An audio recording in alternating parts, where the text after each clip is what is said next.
인구의 20% 이상이 노인인 사회에서 누구나 가슴 한구석에 품고 있는 소망이 있죠. 바로 아무리 나이가 들어도 즐겁고 멋지게 살고 싶다는 소망입니다. 나이가 들어서도 즐겁고 멋지게 살 수 있을까? 혹시나 민폐를 끼치고 주변 사람들이 피하는 노인이 되어 쓸쓸하고 서글픈 일상을 보내게 되진 않을까? 이는 비단 노년을 코앞에 둔 중년 이상 세대만의 고민은 아닙니다. 몸과 마음이 어릴 때 같지 않다는 게 조금씩 느껴지는 30대부터도 어렴풋하게나마 이런 걱정을 자연스레 품기 시작하지요. 2023년 기준 우리나라의 65세 이상 고령 인구는 950만 명에 달해 역대 최고치를 경신했습니다.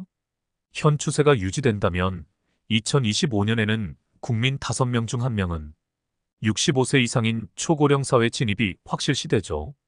이 와중에 한국인의 기대 수명은 83.6년으로 OECD 국가 가운데 세 번째로 깁니다. 단순하게 계산해 보아도 65세가 넘어서 노인의 몸으로 20년 가까이 어쩌면 그 이상을 살아가야 한다는 뜻인데요.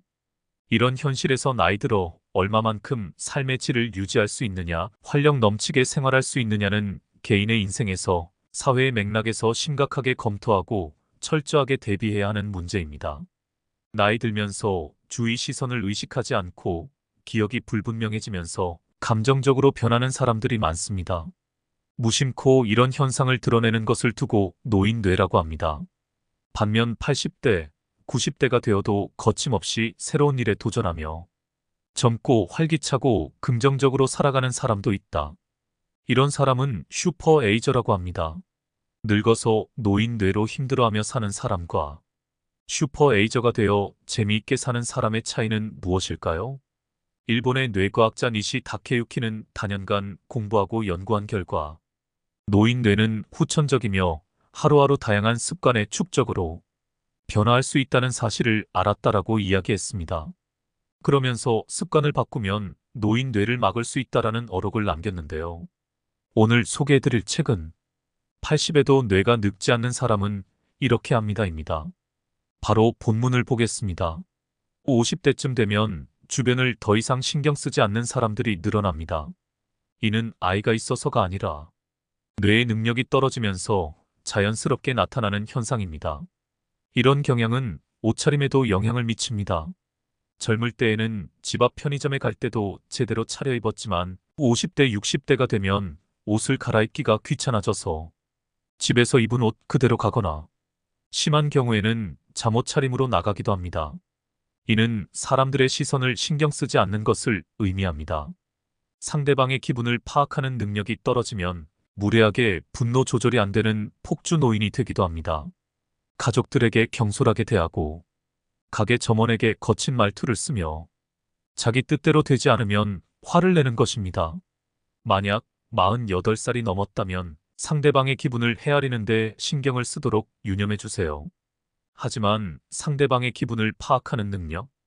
조사에서 알게 된 또 다른 사실은 사람에 따라 차이가 크다는 것입니다. 40대의 정점인 사람도 있고 70대, 80대까지 유지되는 사람도 있습니다.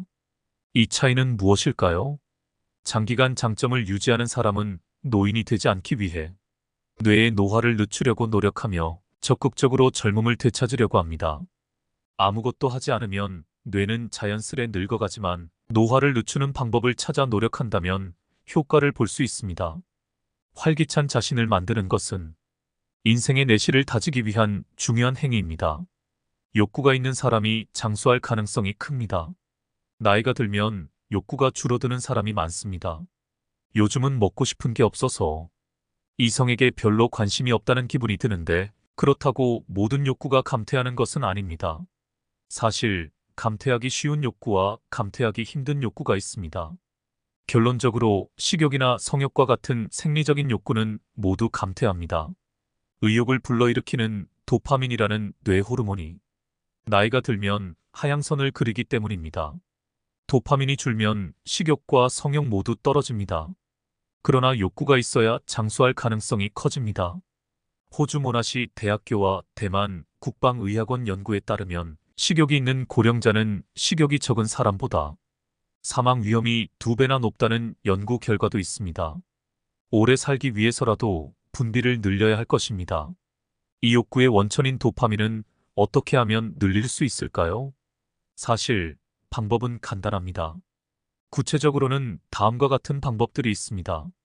웃는 얼굴을 좋아하는 음악을 듣기, 몸을 움직이기, 좋아하는 사람의 사진을 보기, 뜻밖의 기쁜 일이 생길 만한 일에 참여하기, 여러 가지 선택지 중에 고르는 것. 이러한 습관을 가진 사람은 의욕이 감퇴되지 않아 뇌가 항상 젊을 가능성이 있습니다. 감퇴하는 욕구가 있는 반면 잘 감퇴되지 않는 욕구도 있습니다. 바로 행복해지고 싶은 욕구입니다. 젊어서도 늙어서도 행복해지고 싶은 욕구는 동일합니다. 이 행복해지고 싶은 욕구와 밀접한 관련이 있는 호르몬이 옥시토신입니다. 최근에 미디어에서 자주 다루고 있는 호르몬은 옥시토신입니다. 옥시토신은 사람이나 동물과의 유대감을 느끼는 순간에 분비되는 호르몬으로 사람들은 개나 고양이를 키우거나 아이들과 접할 때 행복감을 느낀다고 합니다.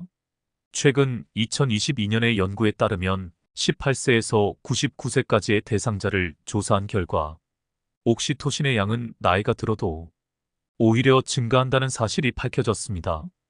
도파민은 감사하지만 옥시토신은 증가한다는 점에서 알 수 있는 사실은 인간은 나이와 상관없이 행복을 갈망하며 이 행복은 유대를 통해 얻을 수 있다는 점입니다. 젊을 때는 생리적인 욕구가 강하지만 나이가 들면 균형이 달라져서 사회적인 욕구가 더 중요해집니다. 이러한 사회적인 욕구는 자원봉사와 같은 활동을 통해 사회 공헌으로 이어질 수 있습니다. 자신의 행복도를 높이기 위해 다른 사람을 도우면 뇌의 변화가 일어나는 것입니다. 자유로운 사람은 잘 듣지 않지만 성실한 사람은 다른 사람의 말을 쉽게 듣습니다. 또한 슈퍼에이저들 사이에서도 공통된 법칙이 있습니다. 자유롭고 좋아하는 일을 하는 사람들이 장수하는 경향이 있습니다. 예를 들어 좋아하는 음식을 먹는 사람들이 많습니다. 음식 외에도 자신에게 제약을 두지 않고 좋아하는 일을 하는 사람들도 많습니다. 자신에게 제약을 거는 것은 뇌에 좋지 않습니다. 실제로 슈퍼에이저들 중에서도 좋아하는 음식을 먹고 고령에도 새로운 일을 시도하며 적당히 술도 즐기는 사람들이 많습니다. 스트레스는 노화를 앞당기는 것으로 알려져 있으므로 스트레스를 줄이는 것이 중요합니다. 일본인 2만 명을 조사한 연구에서도 사람들은 스스로 결정할 수 있는 자유로운 환경에서 가장 행복도가 높았다고 합니다. 또한 좋아하는 일을 하면 다양한 자극을 받는다는 점에서도 뇌에 좋습니다. 음식을 먹을 때 맛있다는 감정은 미각을 넘어 시각 등 다양한 자극을 주기 때문입니다. 자신의 취향을 우선시하고 자유롭게 살아가는 것이 뇌의 젊음을 유지하는 비결입니다. 나이와 상관없이 뇌신경 네트워크를 확장하는 방법이 있습니다. 하고자 하는 일을 20초 동안 해보는 것입니다. 뇌에는 작업 흥분이 일어나서 일단 시작하면 계속 해나가는 성질이 있습니다. 큰 일을 하려고 하면 몸이 움직이지 않을 수 있지만 작은 일부터 시작하는 경우가 많습니다. 슈퍼에이저들도 마찬가지입니다.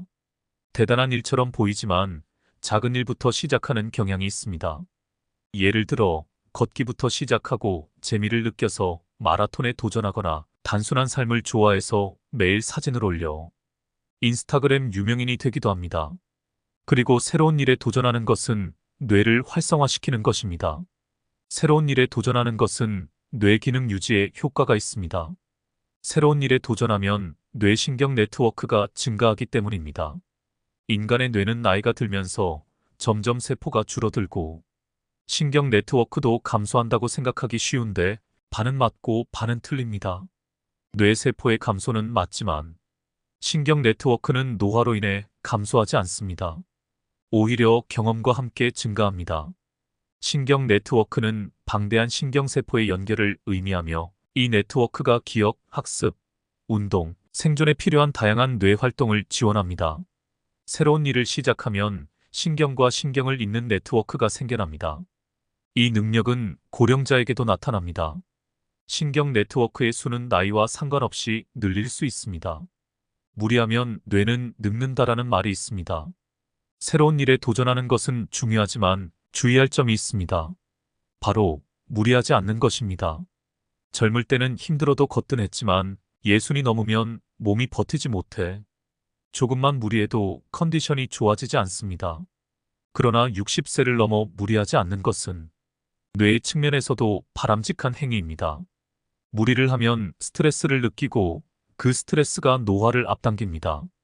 다만 무리하면 안 된다고 해서 너무 개의치 않거나 편하기만 한 것도 뇌에는 좋지 않습니다.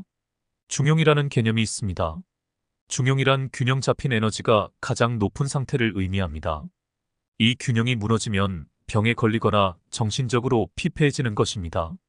신경이 곤두선 고령자의 뇌 역시 균형이 무너진 상태입니다. 뇌의 균형이 아니라 몸의 균형이 무너지는 것도 뇌를 늙게 하는 원인입니다. 예를 들어 다리를 꼬는 것도 좋지 않습니다. 다리를 꼬고 앉으면 척추가 뒤틀립니다. 그렇게 되면 골격의 변형이 생깁니다. 좌우 어느 한쪽으로 몸이 기울어지면 뇌는 균형을 잡기 위해 조종을 시도합니다. 뇌도 움직이는 것이죠. 이 또한 뇌에 스트레스를 줍니다. 나이가 들어도 뇌가 늙지 않는 사람, 활기 넘치는 사람은 자세가 바른 사람이 많습니다. 중노년이 되면 젊은 시절의 정열과 의욕이 사그라들지만 이는 자신에게 부담을 주지 않기 위한 방어 기능이기도 합니다. 그러니 요즘은 예전처럼 의욕이 생기지 않아 의욕이 떨어졌어. 이와 같은 현상이 꼭 나쁜 것만은 아닙니다. 오히려 내 몸과 뇌를 지키기 위한 필요한 일입니다. 그 대신 냉정함이 생깁니다. 한때 눈부시게 활약하다가 정열과 의욕이 사그라들자 내가 왜 이럴까? 예전의 나로 돌아가고 싶어. 이렇게 하는 사람이 있는데 이는 나이가 들면서 생기는 현상으로 일정 부분 받아들일 수밖에 없습니다. 열정과 의욕이 사그라지는 것은 내 탓이 아니라 유전자 탓이라고 생각하는 편이 나을 수도 있습니다. 실제로 이 휴식 유전자는 뇌 노화를 억제해서 알츠하이머 치매를 예방합니다. 생각해보세요. 60세, 70세가 되어서도 젊은 때처럼 활동한다면 몸이 남아나지 않을 것입니다. 생명을 보호하는 차원에서라도 필요한 일입니다. 나이가 들어도 정열이나 의욕이 떨어진다는 것은 휴식 유전자가 정상적으로 기능하고 있다는 증거입니다. 그러니 관점을 받아들이고 냉정함을 강조하는 자세가 필요합니다. 레스트 유전자를 비롯한 장수 유전자의 역할 중 하나는 쉽게 말해 나를 아끼는 것입니다. 다시 말하지만 이제껏 새로운 일에 도전하는 것이 중요하다고 하더니 모순은 아닌가? 이런 생각이 들 수도 있습니다. 맞습니다. 그것이 바로 뇌의 재밌는 점으로 어느 한쪽으로 치우치건 좋지 않습니다. 중요한 것은 균형입니다. 도전을 하거나 삶의 보람을 느끼는 것도 중요하지만 과하지 않아야 합니다. 자신을 아끼는 것도 중요하지만 지나치면 오히려 역효과입니다.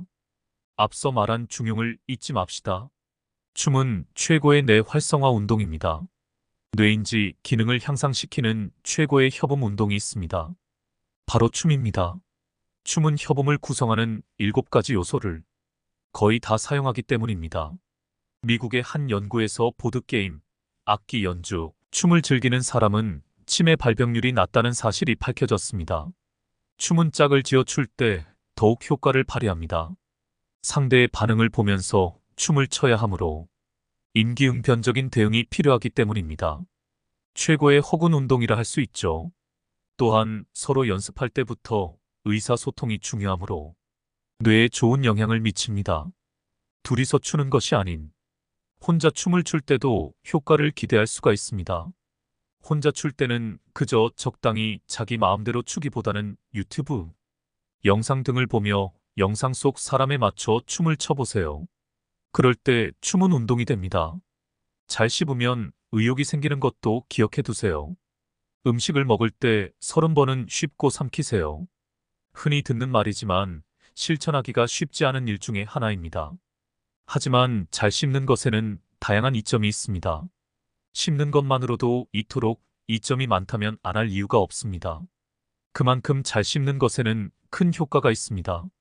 잘 씹는 것의 효과는 운동 기능과 건강 기능 향상, 의욕이 생긴다, 기억력이 좋아진다, 치매를 예방한다, 면역력이 좋아진다 등 다양한 유형의 뇌 노화를 방지합니다. 이 중에서도 특히 주목할 점은 의욕이 생긴다는 부분입니다. 씹는 동작은 도파민 신경의 활성화에 매우 중요한 역할을 합니다. 도파민은 뇌의 선조체라는 곳에서 분비되는데 음식을 씹으면 선조체가 활성화돼서 도파민이 잘 나옵니다. 도파민은 의욕 증대에 작용을 하므로 잘 씹는 사람일수록 의욕이 생깁니다. 요즘 의욕이 없다고 느끼는 사람은 식사를 잘 씹을 수 있는 식단으로 변경하면 좋습니다. 빵보다는 밥이 좋습니다. 지방이 많은 부드러운 고기보다는 씹는 맛이 있는 살코기가 좋습니다. 오징어나 문어처럼 쫄깃하게 씹히는 음식이 좋습니다. 그러나 고령이 되면 이가 안 좋아지는 사람이 많습니다.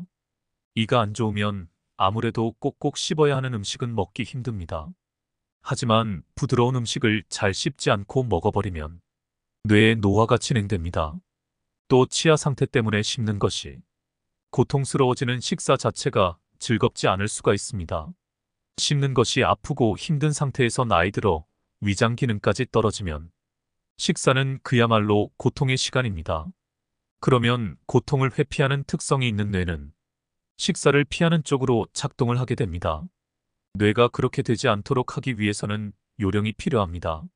굳이 딱딱한 음식을 먹을 것이 아니라 씹는 횟수를 늘리도록 식습관을 바꾸면 됩니다. 이럴 때면 부드러운 음식이라도 될 수 있으면 금세 삼키지 말고 꼭꼭 씹어 먹습니다. 그리고 젤리나 껌을 씹는 방법도 있습니다. 또한 식사할 때 평소보다 고급스러운 음식이나 좋아하는 식당의 메뉴를 만들어 먹어봅시다. 밥상에 살짝만 사치를 부려도 뇌는 생각보다 잘 먹을 수 있기 때문입니다. 아무것도 하지 않을 때 뇌는 활성화됩니다. 매일 바쁜 일정으로 바빠도 뇌에 좋은 만족감을 주고 나이가 들어도 이런 식으로 살고 싶다면 잠시 생각을 다시 해봐야 합니다. 이런 생각은 뇌에 좋지 않은 면도 있습니다. 슈퍼 에이저들의 공통점 중 하나는 편안히 쉬는 시간이 있다는 것입니다. 멍하게 있으면 뇌가 움직이지 않는다고 생각할 수 있지만 사실은 반은 맞고 반 틀립니다. 여기서 말하는 편안히 쉬는 시간은 좋아하는 일을 하거나 술을 즐기고 업무와 상관없는 취미 생활을 하며 하늘을 보며 목욕을 하고 좋아하는 음악을 듣고 카페에서 책이나 신문을 읽는 시간입니다. 이 시간은 마음이 편안하고 골치를 쓰지 않는 상태입니다. 마음 편히 쉬고 있는 것을 스스로 인식하는 시간입니다. 이런 시간을 제대로 가져야 하는 이유는 스트레스가 뇌에 손상을 줄 수 있기 때문입니다. 최신 연구에서는 스트레스 수준이 높을 때 치매 발병률이 증가한다는 결론을 내렸습니다. 편안히 쉴 수 있는 시간은 뇌의 스트레스를 줄이는 효과가 있습니다. 몸이 안 좋을 때 재미있는 방송이나 동영상을 보거나 음악을 듣는 것으로 기분이 좋아지고 컨디션이 좋아진 것 같은 느낌을 받은 적이 없나요? 이를 영어로 캔슬 효과라고 합니다. 우리는 부정적인 상태일지라도 긍정적인 것을 접하면 스트레스가 사라집니다. 휴식 시간 동안 아무것도 하지 않을 때 실은 가장 활성화되는 것으로 알려져 있습니다. 이를 디폴트 네트워크라고 합니다. 디폴트는 영어로 아무것도 하지 않음이라는 뜻이며 아무것도 하지 않는 상태에서 네트워크가 가장 활성화된다는 의미를 가진 용어입니다. 아무것도 하지 않을 때는 뇌도 아무것도 하지 않는 것처럼 보이지만 실제로는 그 반대입니다. 오히려 운동할 때보다 계산하고 있을 때보다 더 활성화되며 특정 부위뿐만 아니라 뇌 전체가 활성화됩니다. 이를 예로 들면 욕조에 몸을 담그고 가만히 있을 때 카페에서 아무것도 하지 않고 시간이 흐르기를 기다리는 순간에는 지금까지 입력된 정보를 통합합니다. 즉, 혼잡한 상태를 정리하는 것입니다. 입력된 정보를 정리하고 스스로의 것으로 만들기 위해서는 휴식이 필요합니다. 수면 중에는 뇌가 활발히 움직인다는 이야기를 들어본 적이 있을 것입니다. 이와 마찬가지로 수면 부족은 뇌에 해로운 영향을 미칩니다. 어릴 때 시험을 앞두고 밤새 공부를 해도 그 지식이 전혀 내 것이 되지 않는 이유도 같은 원리입니다. 아무리 바빠도 편안하게 쉬는 시간이 뇌에 필요합니다. 그 시간이 인지 기능을 증진시킵니다. 그러나 균형이 필요합니다.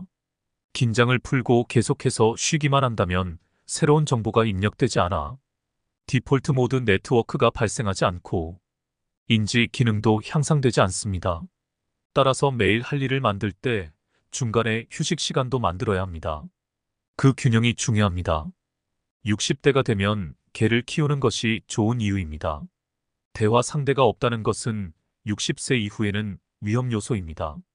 고독감은 치매 발병과 밀접한 관련이 있으며 뇌 노화를 초래하기 때문입니다. 하지만 혼자 살거나 부부 관계가 냉랭하다면 일상에서 타인과 유대감을 느끼기가 어렵습니다. 그럴 때는 로봇에게 말을 건네도 좋습니다. 하지만 로봇보다 효과가 큰 것이 반려동물입니다. 차가운 로봇보다는 기를 지닌 존재에게 말을 건네는 편이 더 큰 행복을 느끼는 법입니다.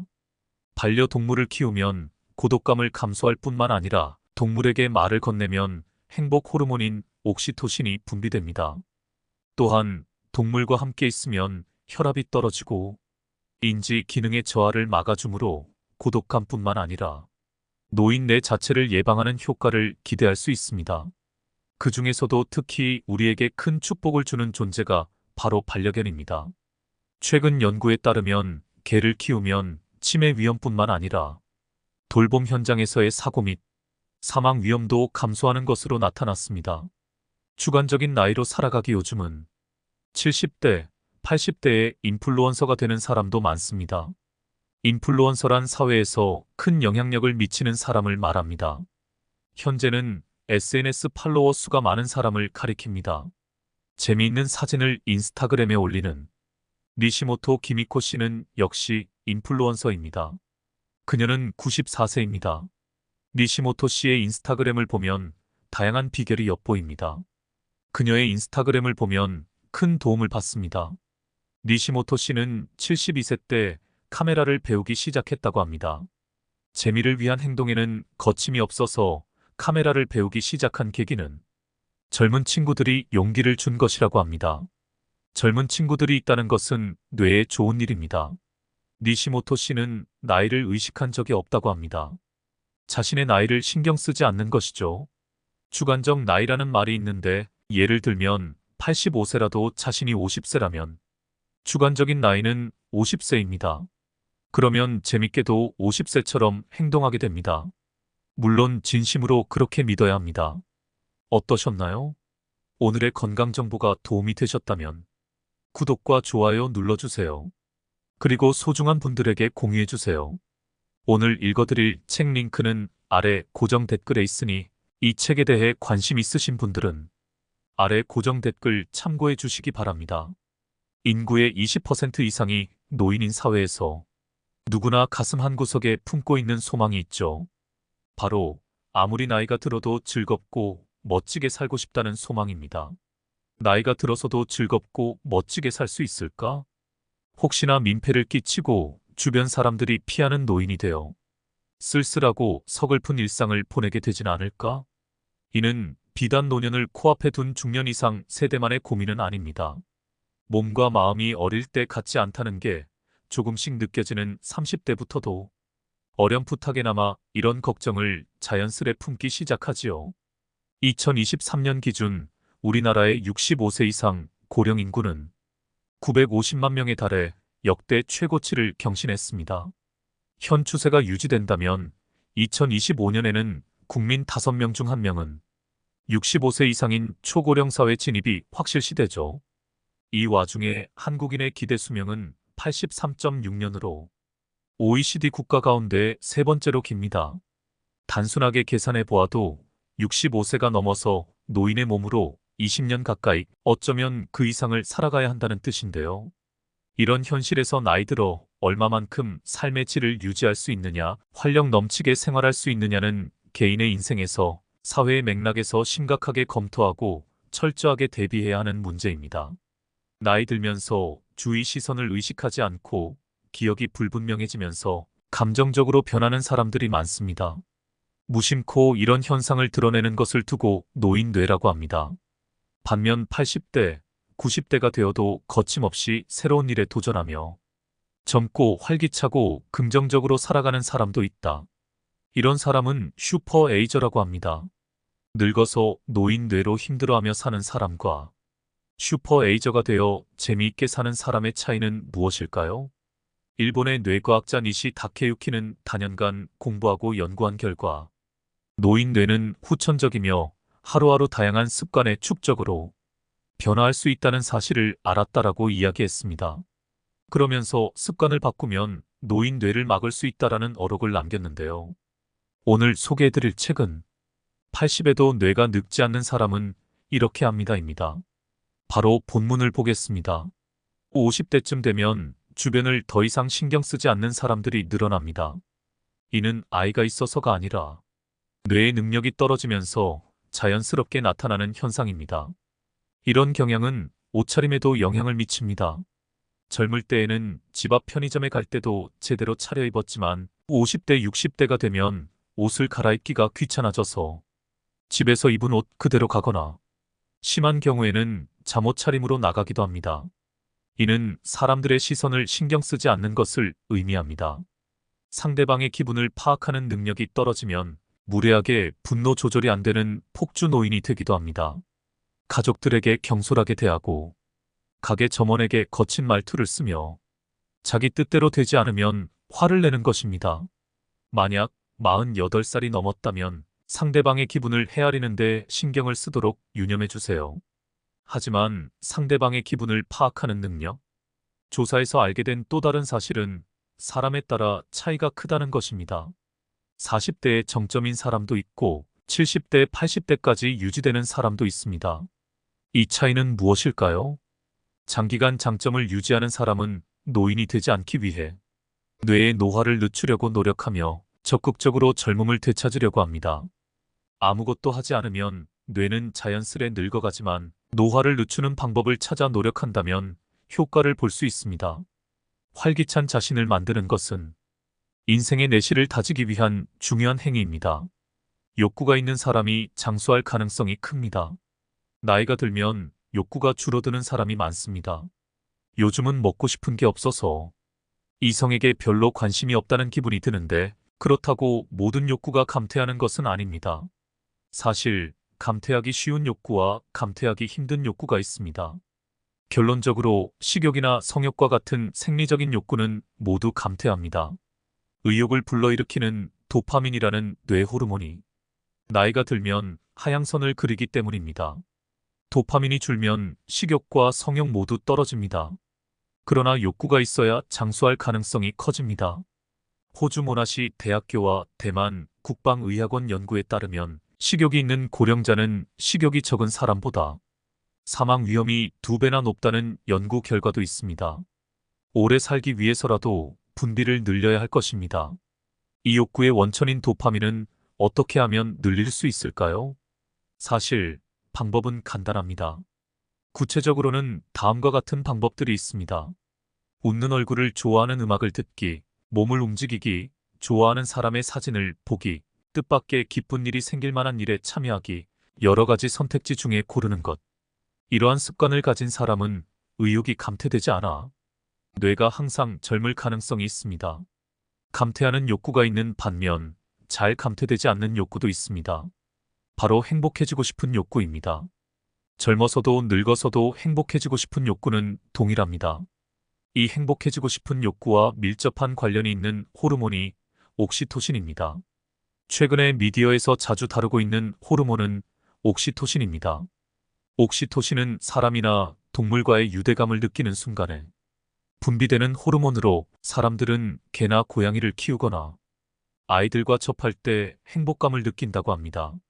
최근 2022년의 연구에 따르면 18세에서 99세까지의 대상자를 조사한 결과 옥시토신의 양은 나이가 들어도 오히려 증가한다는 사실이 밝혀졌습니다. 도파민은 감사하지만 옥시토신은 증가한다는 점에서 알 수 있는 사실은 인간은 나이와 상관없이 행복을 갈망하며 이 행복은 유대를 통해 얻을 수 있다는 점입니다. 젊을 때는 생리적인 욕구가 강하지만 나이가 들면 균형이 달라져서 사회적인 욕구가 더 중요해집니다. 이러한 사회적인 욕구는 자원봉사와 같은 활동을 통해 사회 공헌으로 이어질 수 있습니다. 자신의 행복도를 높이기 위해 다른 사람을 도우면 뇌의 변화가 일어나는 것입니다. 자유로운 사람은 잘 듣지 않지만 성실한 사람은 다른 사람의 말을 쉽게 듣습니다. 또한 슈퍼에이저들 사이에서도 공통된 법칙이 있습니다. 자유롭고 좋아하는 일을 하는 사람들이 장수하는 경향이 있습니다. 예를 들어 좋아하는 음식을 먹는 사람들이 많습니다. 음식 외에도 자신에게 제약을 두지 않고 좋아하는 일을 하는 사람들도 많습니다. 자신에게 제약을 거는 것은 뇌에 좋지 않습니다. 실제로 슈퍼에이저들 중에서도 좋아하는 음식을 먹고 고령에도 새로운 일을 시도하며 적당히 술도 즐기는 사람들이 많습니다. 스트레스는 노화를 앞당기는 것으로 알려져 있으므로 스트레스를 줄이는 것이 중요합니다. 일본인 2만 명을 조사한 연구에서도 사람들은 스스로 결정할 수 있는 자유로운 환경에서 가장 행복도가 높았다고 합니다. 또한 좋아하는 일을 하면 다양한 자극을 받는다는 점에서도 뇌에 좋습니다. 음식을 먹을 때 맛있다는 감정은 미각을 넘어 시각 등 다양한 자극을 주기 때문입니다. 자신의 취향을 우선시하고 자유롭게 살아가는 것이 뇌의 젊음을 유지하는 비결입니다. 나이와 상관없이 뇌신경 네트워크를 확장하는 방법이 있습니다. 하고자 하는 일을 20초 동안 해보는 것입니다. 뇌에는 작업 흥분이 일어나서 일단 시작하면 계속 해나가는 성질이 있습니다. 큰 일을 하려고 하면 몸이 움직이지 않을 수 있지만 작은 일부터 시작하는 경우가 많습니다. 슈퍼에이저들도 마찬가지입니다. 대단한 일처럼 보이지만 작은 일부터 시작하는 경향이 있습니다. 예를 들어 걷기부터 시작하고 재미를 느껴서 마라톤에 도전하거나 단순한 삶을 좋아해서 매일 사진을 올려 인스타그램 유명인이 되기도 합니다. 그리고 새로운 일에 도전하는 것은 뇌를 활성화시키는 것입니다. 새로운 일에 도전하는 것은 뇌 기능 유지에 효과가 있습니다. 새로운 일에 도전하면 뇌신경 네트워크가 증가하기 때문입니다. 인간의 뇌는 나이가 들면서 점점 세포가 줄어들고 신경 네트워크도 감소한다고 생각하기 쉬운데 반은 맞고 반은 틀립니다. 뇌세포의 감소는 맞지만 신경 네트워크는 노화로 인해 감소하지 않습니다. 오히려 경험과 함께 증가합니다. 신경 네트워크는 방대한 신경세포의 연결을 의미하며 이 네트워크가 기억, 학습, 운동, 생존에 필요한 다양한 뇌 활동을 지원합니다. 새로운 일을 시작하면 신경과 신경을 잇는 네트워크가 생겨납니다. 이 능력은 고령자에게도 나타납니다. 신경 네트워크의 수는 나이와 상관없이 늘릴 수 있습니다. 무리하면 뇌는 늙는다라는 말이 있습니다. 새로운 일에 도전하는 것은 중요하지만 주의할 점이 있습니다. 바로 무리하지 않는 것입니다. 젊을 때는 힘들어도 거뜬했지만 예순이 넘으면 몸이 버티지 못해 조금만 무리해도 컨디션이 좋아지지 않습니다. 그러나 60세를 넘어 무리하지 않는 것은 뇌의 측면에서도 바람직한 행위입니다. 무리를 하면 스트레스를 느끼고 그 스트레스가 노화를 앞당깁니다. 다만 무리하면 안 된다고 해서 너무 개의치 않거나 편하기만 한 것도 뇌에는 좋지 않습니다. 중용이라는 개념이 있습니다. 중용이란 균형 잡힌 에너지가 가장 높은 상태를 의미합니다. 이 균형이 무너지면 병에 걸리거나 정신적으로 피폐해지는 것입니다. 신경이 곤두선 고령자의 뇌 역시 균형이 무너진 상태입니다. 뇌의 균형이 아니라 몸의 균형이 무너지는 것도 뇌를 늙게 하는 원인입니다. 예를 들어 다리를 꼬는 것도 좋지 않습니다. 다리를 꼬고 앉으면 척추가 뒤틀립니다. 그렇게 되면 골격의 변형이 생깁니다. 좌우 어느 한쪽으로 몸이 기울어지면 뇌는 균형을 잡기 위해 조종을 시도합니다. 뇌도 움직이는 것이죠. 이 또한 뇌에 스트레스를 줍니다. 나이가 들어도 뇌가 늙지 않는 사람, 활기 넘치는 사람은 자세가 바른 사람이 많습니다. 중노년이 되면 젊은 시절의 정열과 의욕이 사그라들지만 이는 자신에게 부담을 주지 않기 위한 방어 기능이기도 합니다. 그러니 요즘은 예전처럼 의욕이 생기지 않아 의욕이 떨어졌어. 이와 같은 현상이 꼭 나쁜 것만은 아닙니다. 오히려 내 몸과 뇌를 지키기 위한 필요한 일입니다. 그 대신 냉정함이 생깁니다. 한때 눈부시게 활약하다가 정열과 의욕이 사그라들자 내가 왜 이럴까? 예전의 나로 돌아가고 싶어. 이렇게 하는 사람이 있는데 이는 나이가 들면서 생기는 현상으로 일정 부분 받아들일 수밖에 없습니다. 열정과 의욕이 사그라지는 것은 내 탓이 아니라 유전자 탓이라고 생각하는 편이 나을 수도 있습니다. 실제로 이 휴식 유전자는 뇌 노화를 억제해서 알츠하이머 치매를 예방합니다. 생각해보세요. 60세, 70세가 되어서도 젊은 때처럼 활동한다면 몸이 남아나지 않을 것입니다. 생명을 보호하는 차원에서라도 필요한 일입니다. 나이가 들어도 정열이나 의욕이 떨어진다는 것은 휴식 유전자가 정상적으로 기능하고 있다는 증거입니다. 그러니 관점을 받아들이고 냉정함을 강조하는 자세가 필요합니다. 레스트 유전자를 비롯한 장수 유전자의 역할 중 하나는 쉽게 말해 나를 아끼는 것입니다. 다시 말하지만 이제껏 새로운 일에 도전하는 것이 중요하다고 하더니 모순은 아닌가? 이런 생각이 들 수도 있습니다. 맞습니다. 그것이 바로 뇌의 재밌는 점으로 어느 한쪽으로 치우치건 좋지 않습니다. 중요한 것은 균형입니다. 도전을 하거나 삶의 보람을 느끼는 것도 중요하지만 과하지 않아야 합니다. 자신을 아끼는 것도 중요하지만 지나치면 오히려 역효과입니다. 앞서 말한 중용을 잊지 맙시다. 춤은 최고의 뇌 활성화 운동입니다.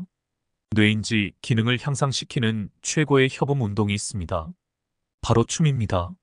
춤은 협음을 구성하는 7가지 요소를 거의 다 사용하기 때문입니다. 미국의 한 연구에서 보드게임, 악기 연주, 춤을 즐기는 사람은 치매 발병률이 낮다는 사실이 밝혀졌습니다. 춤은 짝을 지어 출 때 더욱 효과를 발휘합니다. 상대의 반응을 보면서 춤을 춰야 하므로 임기응변적인 대응이 필요하기 때문입니다. 최고의 허군 운동이라 할 수 있죠. 또한 서로 연습할 때부터 의사소통이 중요하므로 뇌에 좋은 영향을 미칩니다. 둘이서 추는 것이 아닌 혼자 춤을 출 때도 효과를 기대할 수가 있습니다. 혼자 출 때는 그저 적당히 자기 마음대로 추기보다는 유튜브, 영상 등을 보며 영상 속 사람에 맞춰 춤을 춰보세요. 그럴 때 춤은 운동이 됩니다. 잘 씹으면 의욕이 생기는 것도 기억해 두세요. 음식을 먹을 때 30번은 씹고 삼키세요. 흔히 듣는 말이지만 실천하기가 쉽지 않은 일 중에 하나입니다. 하지만 잘 씹는 것에는 다양한 이점이 있습니다. 씹는 것만으로도 이토록 이점이 많다면 안 할 이유가 없습니다. 그만큼 잘 씹는 것에는 큰 효과가 있습니다.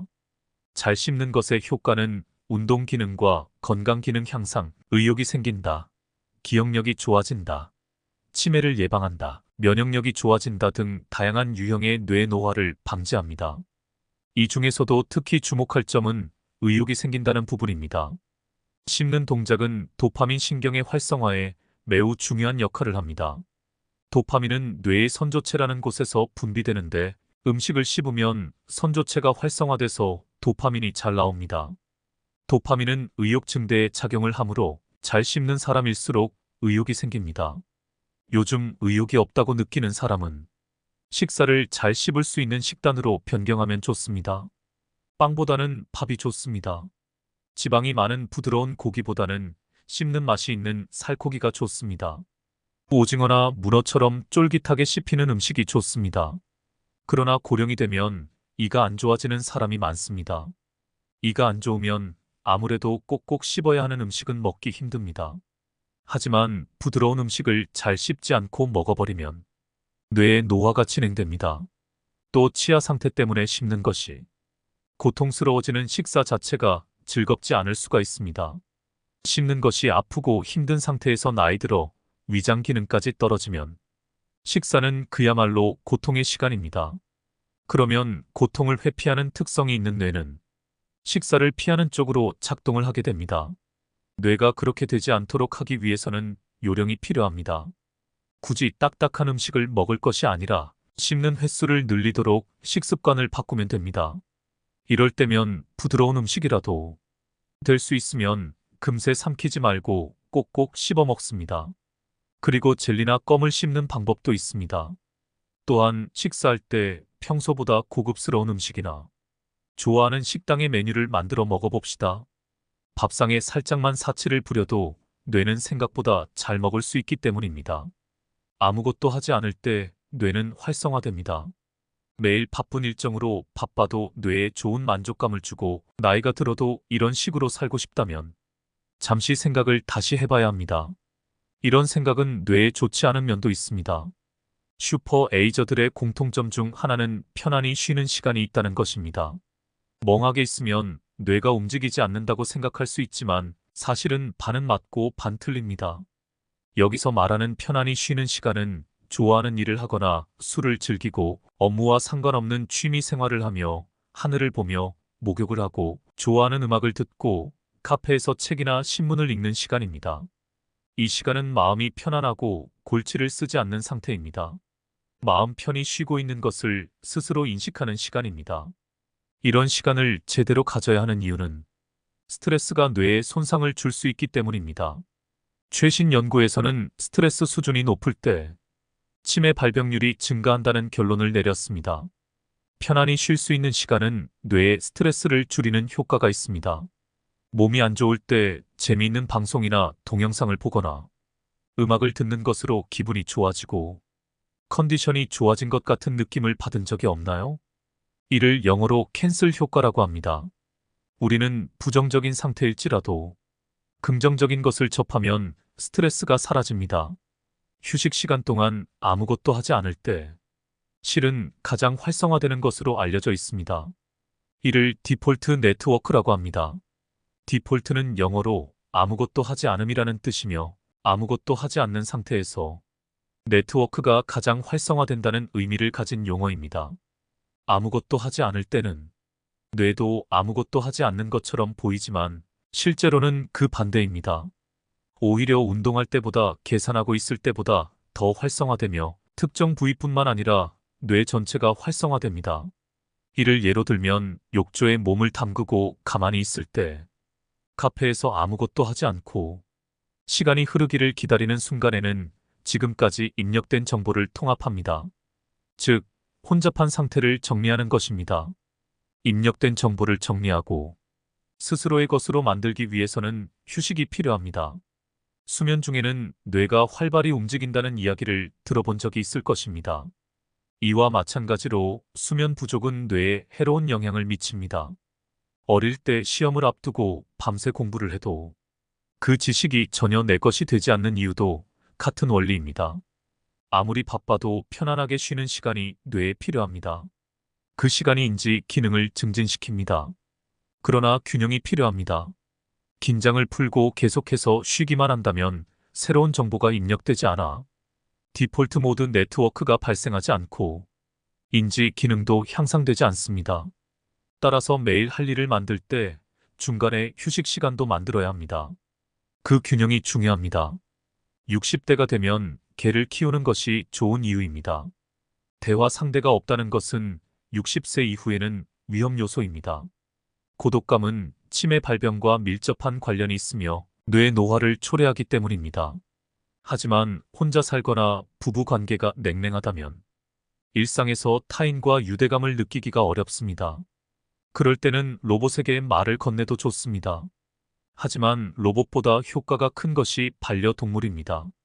차가운 로봇보다는 기를 지닌 존재에게 말을 건네는 편이 더 큰 행복을 느끼는 법입니다. 반려동물을 키우면 고독감을 감소할 뿐만 아니라 동물에게 말을 건네면 행복 호르몬인 옥시토신이 분비됩니다. 또한 동물과 함께 있으면 혈압이 떨어지고 인지 기능의 저하를 막아주므로 고독감뿐만 아니라 노인네 자체를 예방하는 효과를 기대할 수 있습니다. 그 중에서도 특히 우리에게 큰 축복을 주는 존재가 바로 반려견입니다. 최근 연구에 따르면 개를 키우면 치매 위험뿐만 아니라 돌봄 현장에서의 사고 및 사망 위험도 감소하는 것으로 나타났습니다. 주관적인 나이로 살아가기 요즘은 70대, 80대의 인플루언서가 되는 사람도 많습니다.